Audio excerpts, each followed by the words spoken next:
got good sound. About how much time do you want each one of those questions? However far you want to go with it. 2 minutes, if that. You know, are they good questions? We thought of these like 3 o'clock in the morning. Gotta wait for the airplane to go.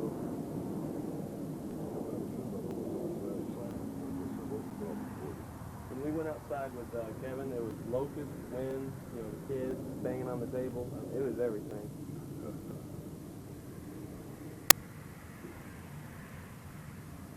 All right. Now, one thing we were wondering. This is something I think everybody would have a question on. With the way wrestling was in your time, when you wrestled,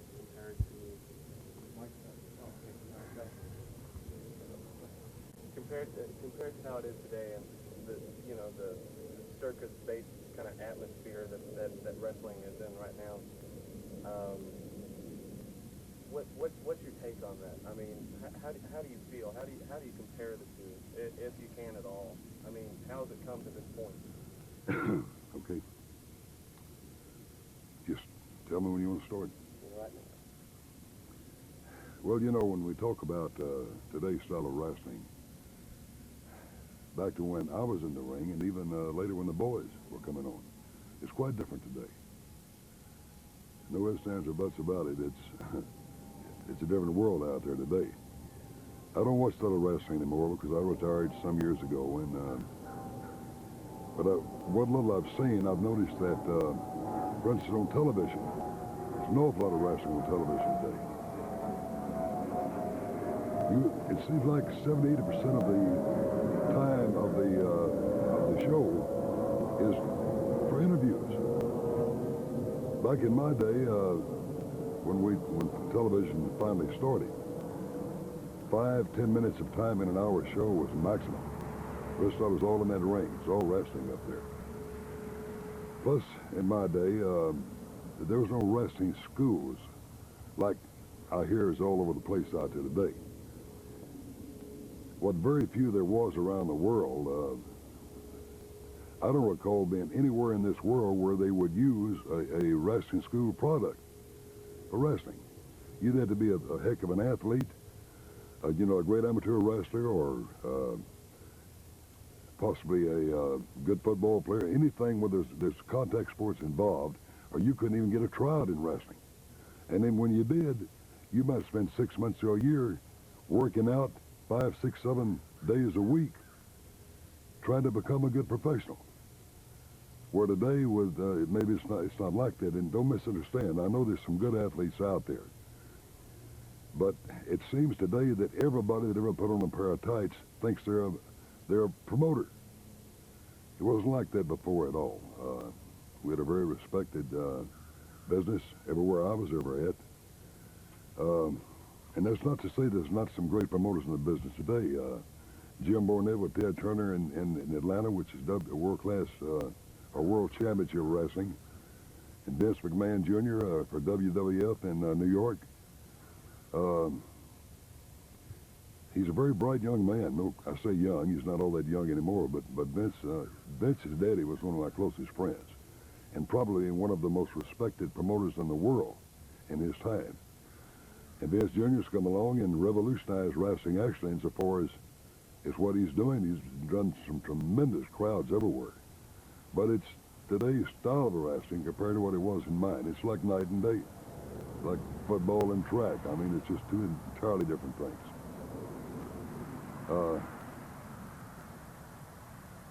But I'll tell you, I can never recall waking up in the morning after a match in my entire life, and I had over 6,000 professional matches, without something hurting, I mean, and hurting badly. At least it's nice today not to get over that sort of a condition, you know. There's some improvement there. Enough. That's good. I was wondering how you began to wrestle. You know, you're saying anybody with a pair of tights can get in there now. What brought you into the wrestling scene? It's for myself. Amateur wrestling, collegiate style wrestling, has never been a big thing in Texas. And of course, back when I was a kid in high school, to my knowledge, there was no amateur wrestling anywhere in the state at all. Even though our Oklahoma, Louisiana, and almost every other state in the country, collegiate wrestling was a big, big thing, and it still is today. And it's improving here, but the Dallas Athletic Club had a wrestling program when I was at Old Crozier Tech High School. And of course, I was in track and football and everything else all the time, but there was the time when wrestling was starting there, amateur wrestling at the Dallas Athletic Club, is when I had free time, and I learned to love amateur wrestling. Never had any great competition. We'd occasionally go to Oklahoma, Louisiana, always just get the heck beat out of us because those guys, boy, they really worked at it. But I learned to love the sport there. And then after I got done with college football and a short stint in pro football, I started wrestling. It take more time than you've got me to tell you what inspired that. 'Cause in my wildest dreams, I never dreamed I'd become a professional wrestler. But I will say this, thank God it happened. Because it was so good to me, and I made such great friends around the world, even though my image was not the lovable type in most areas of the world. I still made some great friends. And I will never in my life regret having spent 37 years in the professional wrestling business. It was great to me and my family. You're used to this, aren't you? Well, I used to be, Rusty. I still have 2 or 3 a year. Japan always sends a crew over here. They don't forget me over there. Yeah, that's one of the questions we got. There's 5 here just a few weeks ago. That, gosh, I thought I'd never get rid of them. When I left, I must have signed 500 interviews, and later I was talking to a boy in Japan. I said, why so damn many autographs they wanted from me? He said, they sell them. I said, sell them? He said, Fritz, your autograph's $250 or $500 American dollars over here. I was thinking, where's my cut of that? Those were, spent all afternoon signing autographs with those boys. Now, wrestling is a very big thing, Rusty, in Japan, and it still is today. And in Japan, the athletes over there are loved and revered the rest of their lives. I mean, it's like you never believe. They just admire tremendously all of their athletes, especially sumo wrestlers and wrestling and baseball. It's the biggest things over there today. And I was, oh gosh, for 20 years, I was going over there 3 and 4 times a year, all over the country. In fact, old Tanaka, former Prime Minister of Japan, before he went to the pen, I had 8 years. He's my biggest fan. I never got to Japan that he didn't meet me with his entourage at the airport. I've never been through customs or immigration in my life in Japan, because Tanaka was always with me when he was in office, you know. That's how big wrestling was and still is over there. I was over there 2 years ago for a banquet they had in my honor. There was 18,000 people that paid $40 a piece, American dollars. And they had big, massive screens of just me and my old matches all around that auditorium. That was all there was there. And everybody got fed that night but me. I never did. Found out they'd go out and get a Japanese-style hamburger about 2 in the morning. Anyway, Japan was great. To this day, I think when it comes to integrity of different races and different countries, the Japanese people are the most honest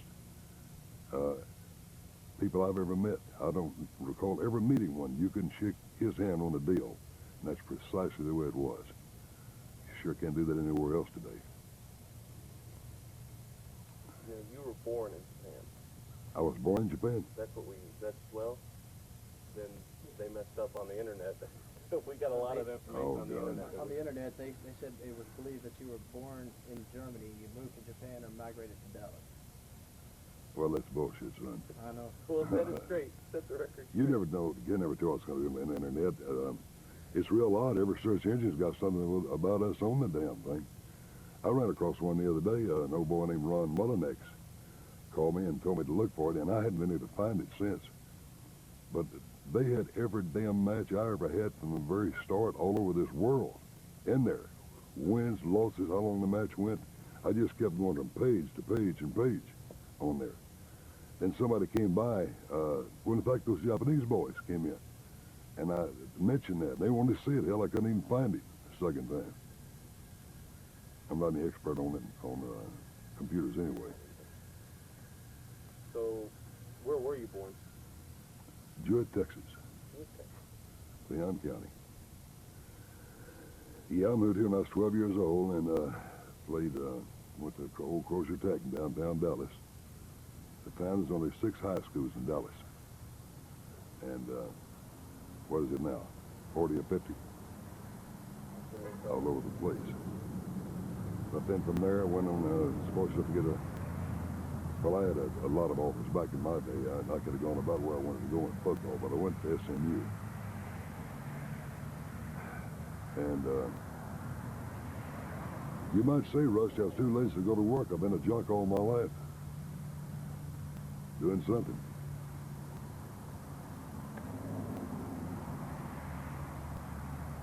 I had the night, you know, I was all conference when I was a freshman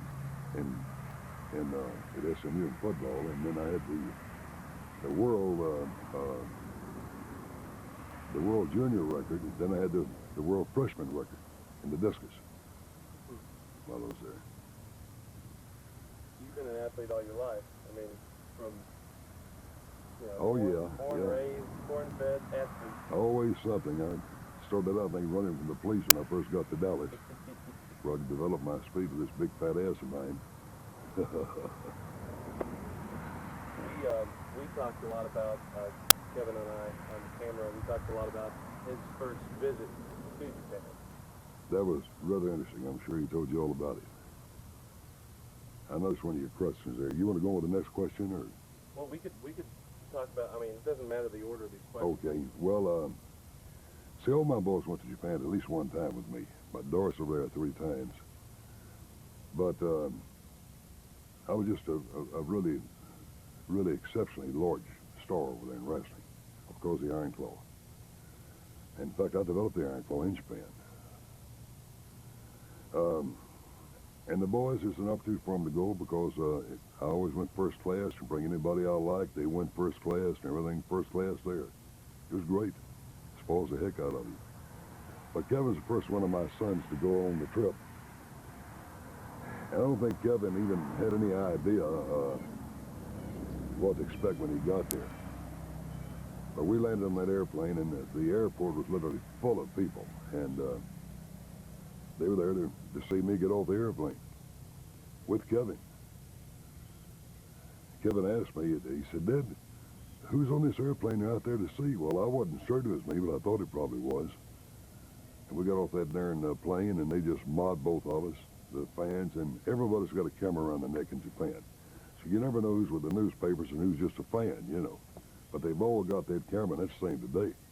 Fanatics on cameras. Anyway, to get Kevin out of school so he could miss that week or 10 days, I had to agree that we would visit some of the Japanese schools over there.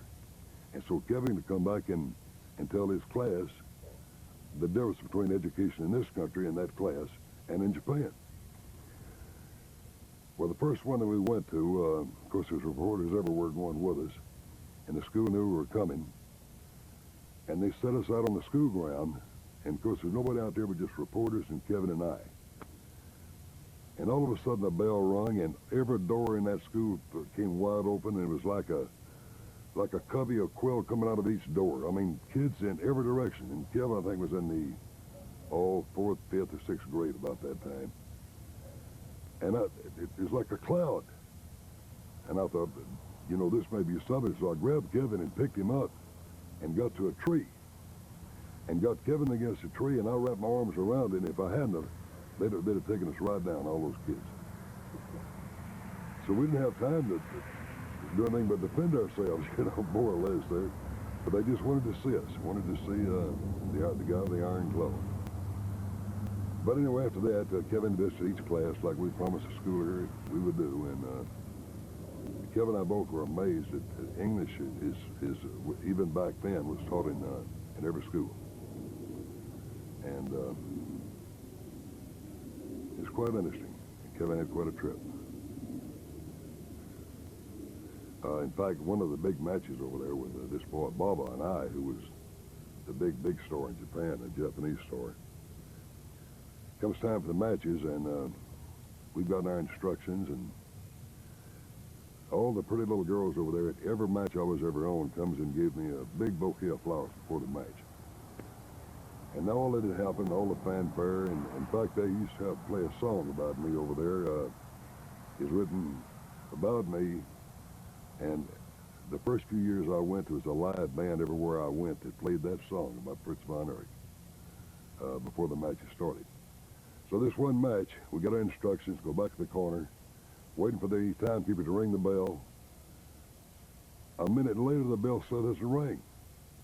I look down there, and the guy's looking all over the floor like this. Then I see Kevin. He's got the bell ringer in his hand. He's been playing with it. The guy bowed to Kevin, took it very gently, rung the bell. The match started.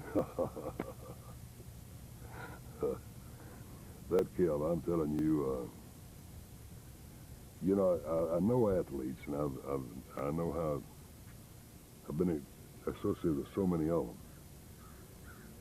And all my boys were good athletes. You know that in Lake Dallas, the only all-state athletes that school has ever had were my sons. They was all-state in football, in basketball, 2 consecutive years. And Kerry was all-state in track and all-state in football, linebacker, and was all-American in track, first pick all-American. But they've been good athletes all the time, and I guess that's genetics from their mother. Surely wasn't from me. But the kids, I've been very proud of them. I never wanted my boys to be in wrestling. I never dreamed it. I wanted those boys to have college educations, go into some profession. I never dreamed they'd end up in wrestling. But as it turned out, what I didn't realize was that's the only life they'd ever known. And that's the only thing they could ever consider in their thinking to do was what their dad did. Even though I wasn't the most loved guy in wrestling, that's for sure, and those kids were raised having to fight somebody almost every day because of some match Dad had on television the week before, you know. But it made them tough, and it made them respectful of the business, and as time went on, I don't think anyone anywhere had any more friends than my boys had growing up, other friends outside the family.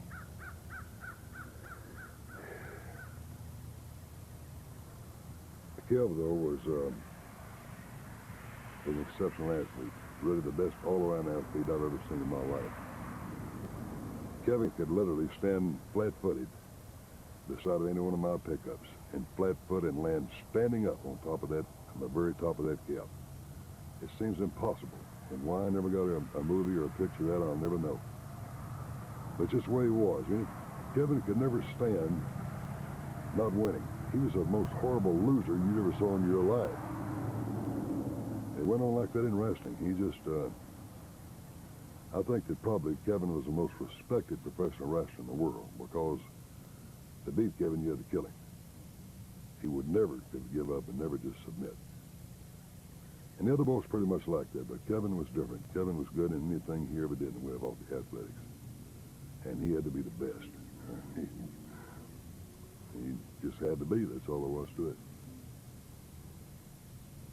He had never run the 440 in his life, and I remember we'd qualified for the state meet at Lake Dallas, and one of the kids got sick that was in the mile relay, which is 440s. Well, the coach comes and says, "Kevin, can you take so-and-so's place?" And I happened to be there at the time, and Kevin said, "Yes, sir." And when the coach left, I said, "Kev, you realize how tough that 440 is?" He said, "Well, I never ran it there, but first time for everything." He ran the third lap, Rusty, and left about 20 feet behind the guy in front of him on the handoff and came in about 10 feet in front of him at the end of the race. And they won the 440. Of course, Kevin's tongue was hanging down to his navel, but he was determined to win it, and he did. That's the way he was. Proud of all my kids. They were good kids, good athletes. They're all not here anymore, but I think of each and every one of them every day. And if there's a God up there, I thank him for giving me those fine boys. And if I had to do anything over again, starting all over, the one thing I'd like to do is raise those kids again. Most fun I ever had in my life. But wrestling was very, very good to me. I'll never forget it. I've never been rude to a fan in my life, and I never will be, because they gave me and my family everything we have ever had. And I'm always amazed at how many people still remember the Von Erichs. Everywhere we go, it's the same thing. Our television ratings in Dallas on Channel 39 and Channel 11 were the highest that either station had ever had. They were the highest thing of any show in there when it was played. We literally had Super Bowl ratings every week on Channel 11 and Channel 39 for years. And that show played, a lot of people thought they were just local. It wasn't. That show played in at least 100 major markets in the United States every week. And we were as popular everywhere else in the United States where we were right here. And believe it or not, that same show played in 27 foreign countries every week. Like I said, it's been a great life, and I wouldn't change much of it. I had to do it again. What else? What did we miss?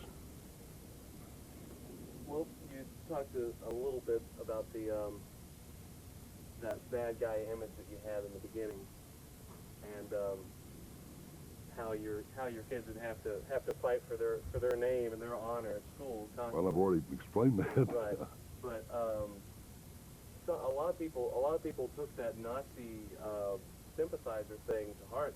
They thought that you were like this, freewheeling Nazi straight out of Germany. Well, Rusty, what you don't know is that was a very short period of time in my wrestling. No more than 5 or 6 years. That was all forgotten. When I came in here, this stuff was never mentioned. See, I came down here in 1962. Came back off the road with all my kids, and I came back here to not wrestle in this area at all. In fact, we were on the way to Corpus Christi to buy a bait stand. Had an old friend down there that had a successful bait stand. He told me some time ago, Fritz, I'll take $20,000. Well, back in those days, that was a lot of money. And I called him before we left Indianapolis, which was the last place before we came in here. And we had to look at the door together. He said, well, bring it on down. It's a deal. It's yours. We never got out of Dallas.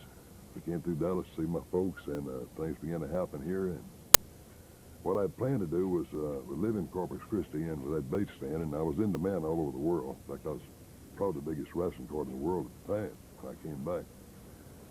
And I planned to fly out there once or twice a week and spend time with my business and my kids.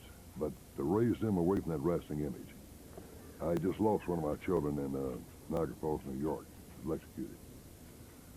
And I blame myself being on the road for his death. And I wanted to get my kids back away from that image altogether, wrestling. Just didn't work out that way. Never got out of Dallas, like I said, and things began to happen, and God, in 10 years, I owned everything in 4 states down here because I invested that money in this business, and thank God I did, because it's one thing I knew something about. And then finally became, well, we had 6 members. That's back when the National Wrestling Alliance controlled all the wrestling in the world, everywhere. It's when it was a legitimate organization. It isn't anymore. But in wrestling, if you were a promoter or had a booking office, you had to belong to the National Wrestling Alliance. And there's 6 members on that board, and for 18 years, I was the only one elected unanimously every year. It wasn't because I was loved that much, but it's because I was good for the business, not just for me.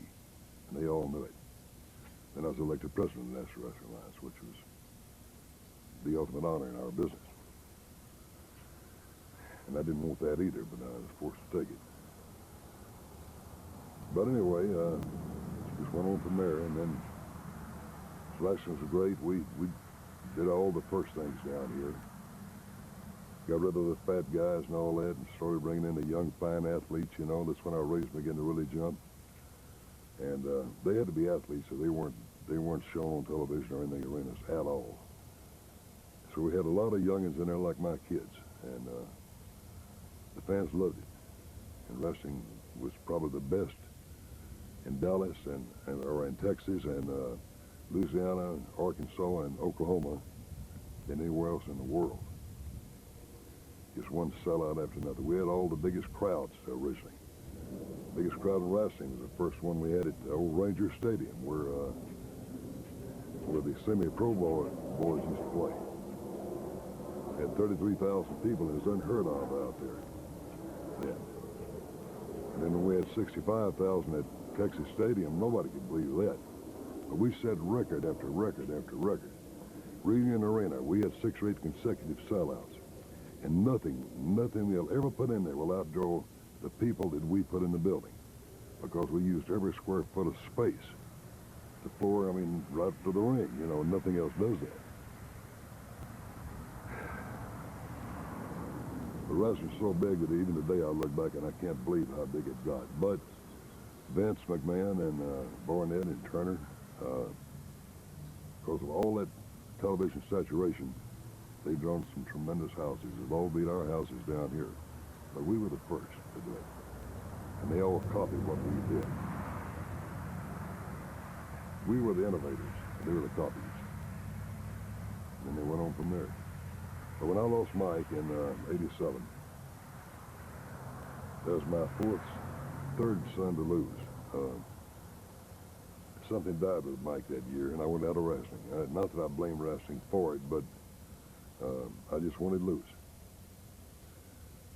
And that was in April.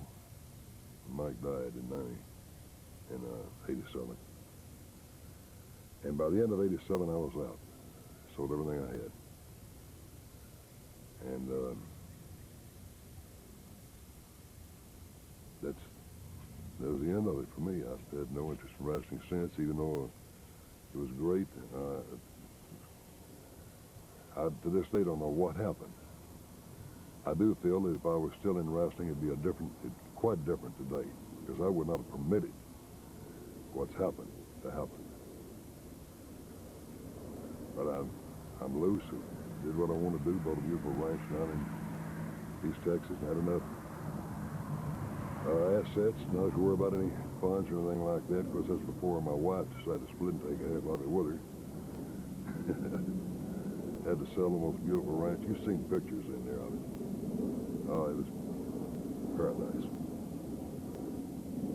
But the house is way too big. I didn't need it. That little house right there is all I need. It's easy to get around in. I just wish it was better arranged, that's all. I built another one, be a lot bigger than that. Anyway, that was all then, this is now.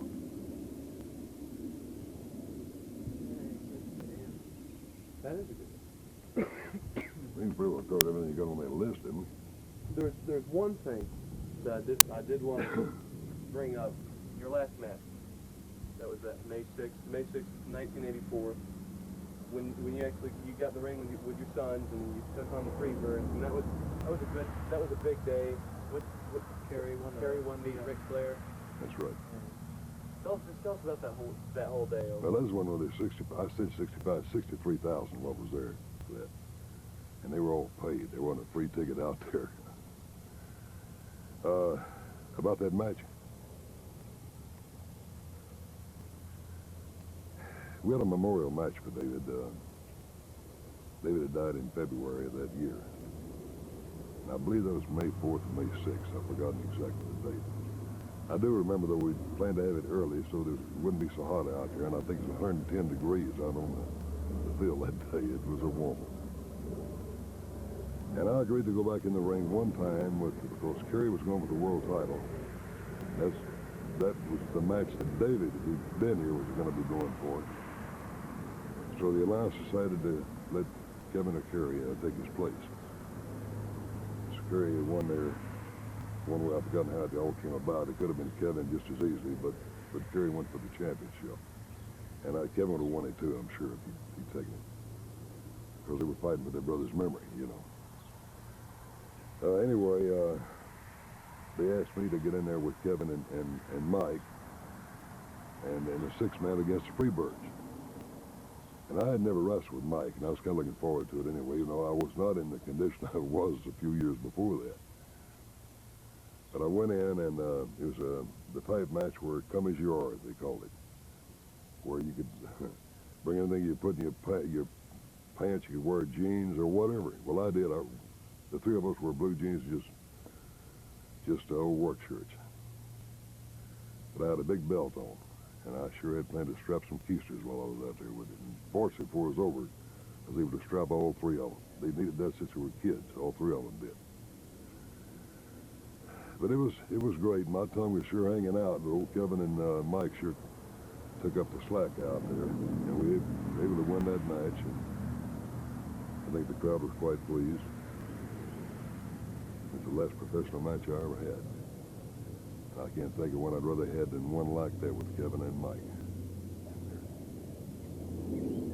They took good care of their old dad in that match. Thank God they did.